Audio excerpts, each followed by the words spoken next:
It's fast approaching the close of transmission, but first a quick look at the day's main stories before we leave you. I am Isa Chidabo. The Director General of the Gambia Radio and Television Services, Alhaji Modu Sanyang, on Wednesday toured the premises where the national broadcaster's new transmission site is located. The facility under construction is part of the second phase of the GRTS satellite project, which provides for the erection of a new mast and the acquisition of new transmitters to boost the terrestrial signals of the national television and FM radio. Similar facilities will be constructed at selected sites across the country. His Excellency the President, Sheikh Professor Alhaji Dr. Yahya Jammeh, will hold a treatment session for infertility patients at Kanilai. A media release issued by the Director General of the President's Alternative Medical Treatment Program states that patients who have registered for the infertility treatment should be at Kanilai Alternative Medical Clinic in Bakau on Thursday, the 29th September 2011 at 10 a.m. Those in need of additional information can contact Dr. Tamsir Bow on 9914-535, 9914-535. 81 Gambians who were trapped in the Libyan conflict on Monday night returned home after months of struggle to escape the deadly uprising.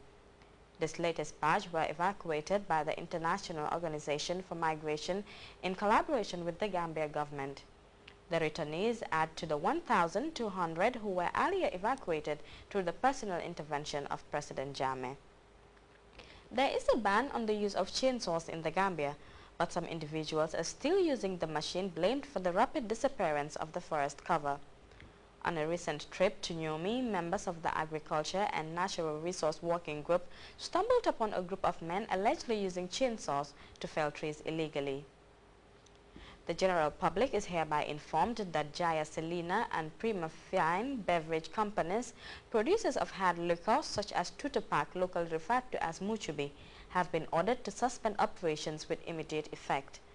A media release issued by the Ministry of Health and Social Welfare says the distribution and sale of the products, normally packed and labeled deceptively in small tubes and made available to the general public, including minors at registered and unregistered outlets, may have devastating effects on their health and society and has since been banned.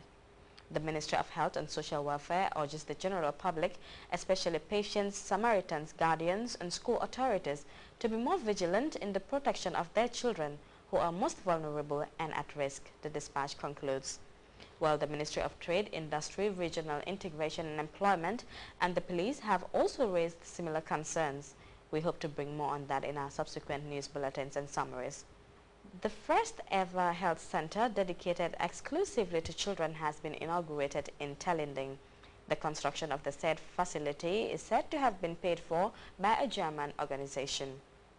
And in other news, for the second time in a few years, the world is gripped as a court looks into Michael Jackson's private life. This time, the gist of the issue is how the pop icon died. Prosecutors accused his doctor, Conrad Murray, of killing him with a fatal mixture of drugs. Jackson's personal assistant will testify in the case, and he is expected to describe what happened in the singer's bedroom right after he was found dead. On day one, the prosecution played a shocking recording of an apparently drugged Jackson speaking. You can follow that story as well as other GRTS programs live on our website at www.grts.gm. There you can also monitor GRTS Radio Live. And with that, we come to the end of the news in summary, which also brings us to the close down of transmission. Thanks for being there and have a pleasant morning. I am Isa Chidabo.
Mais un noble con.